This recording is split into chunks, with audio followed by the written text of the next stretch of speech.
You don't really think about your credit score until somebody else does. You find an apartment you actually like, fill out the application, pay the fee, and assume the hard part is over. Then the landlord checks your credit. A day later, you get a polite rejection with almost no explanation. That's when a score in the 400s stops feeling like some random number inside a banking app and starts becoming part of your real life. The same thing happens when your car begins making a noise you can't ignore anymore.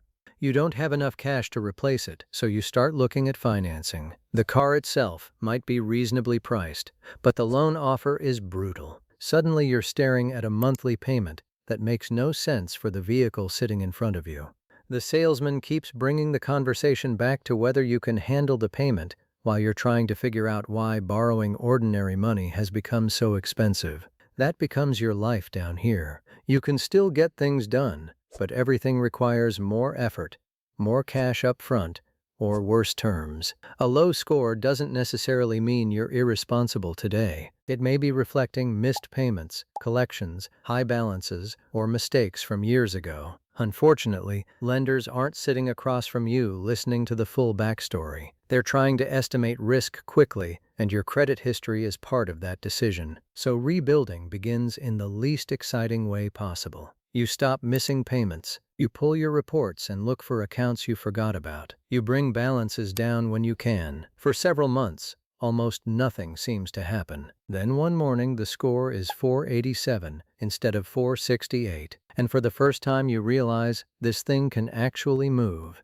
Once you move into the 500s, the doors don't exactly swing open, they unlock a little. You may be able to get a secured credit card by putting down your own deposit. The limit is small, which is probably a good thing, because you're not trying to impress anyone right now. You're trying to create boring evidence that says, this person receives a bill and pays it when promised. That sounds almost too simple, but this stage is where people often get impatient. You make 3 months of perfect payments and expect your score to jump 50 points. Then 1 month it drops, for reasons you don't immediately understand. And you start wondering if any of this is working. It is. But credit recovery moves at the speed of history. You're building a new pattern while older information is still sitting there. The score doesn't care that you suddenly became responsible last Tuesday. It wants evidence over time. A few months later, you try financing another car. The offer is still expensive, but it's noticeably less ridiculous than the one you saw before. That's the first useful sign. You aren't winning yet, but the financial penalties are beginning to shrink. Crossing 580 feels bigger because you're finally entering a range where more mainstream options start appearing. You begin looking at homeownership because you've heard that certain mortgage programs may consider borrowers around this score range. Then you talk to an actual lender and discover something important.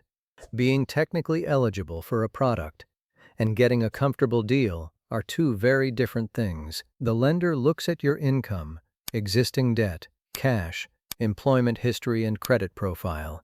You might get an approval, but the numbers aren't pretty enough to make you excited. A few years ago, you would have accepted almost any approval because being told yes felt like the victory. Now you're starting to understand that the quality of the deal matters more than the word approved. So you wait. That decision says more about your progress than the score itself. You're no longer grabbing whatever financial product will accept you. You're becoming selective. Your card limits may start increasing. If your spending stays roughly the same, that can make your balances look smaller relative to the credit available to you. Old negative items continue aging. Another year of clean payments gets added to the file. Then you see 603. Later, 617. Eventually, 628.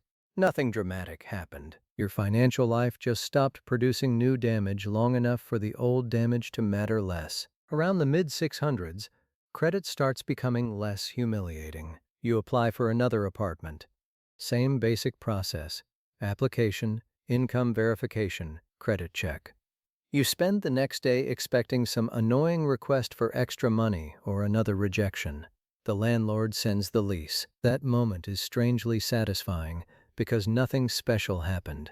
You were simply treated like a regular applicant. Car shopping changes too. In the 400s, you were mostly asking, Can anyone finance me? Now you're beginning to ask a much better question. Which lender is giving me the better deal? That shift matters. You start looking beyond the monthly payment and paying attention to the rate, loan length, and total amount repaid. You realize a dealership can make almost anything look affordable by stretching the loan long enough. A car that only costs $480 a month can be a completely different deal depending on whether you're paying it for 4 years or 7. You also become less desperate around credit cards.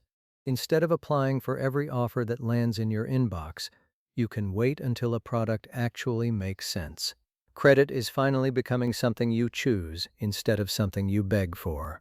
Somewhere in the high 600s, a funny thing happens.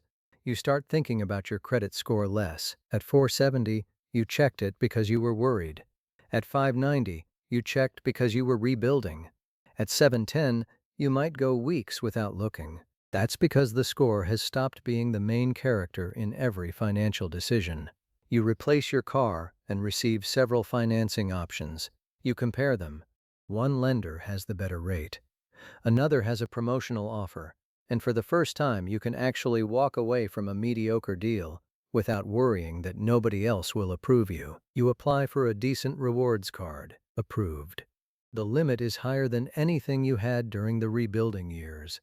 The funny part is that the higher limit doesn't make you want to spend more. If anything, going through bad credit made you much less interested in carrying balances again.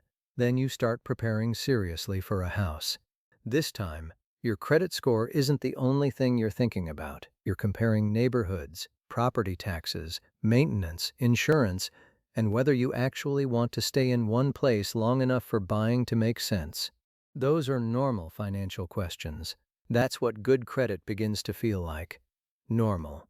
By the time your score reaches the mid-700s, the improvements become less visible. Nobody at the bank rings a bell because you hit 760. Your life doesn't suddenly become luxurious. What changes is your position at the negotiating table. Suppose you need a $30,000 car. Years ago, the financing office could hand you an ugly rate, and there wasn't much you could do. Now you can walk into the dealership already holding a pre-approval from your bank or credit union. If the dealer can beat it, great. If not, you already have another option. That difference can save real money, and it changes your behavior. You're not sitting there hoping they approve you. They're trying to win your financing business. Mortgages work the same way.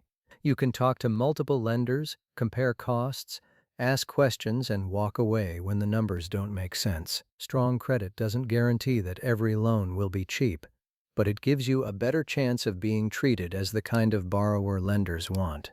This is also where people start getting strangely obsessed with perfection. Their score is 758, and they want to know how to get 800.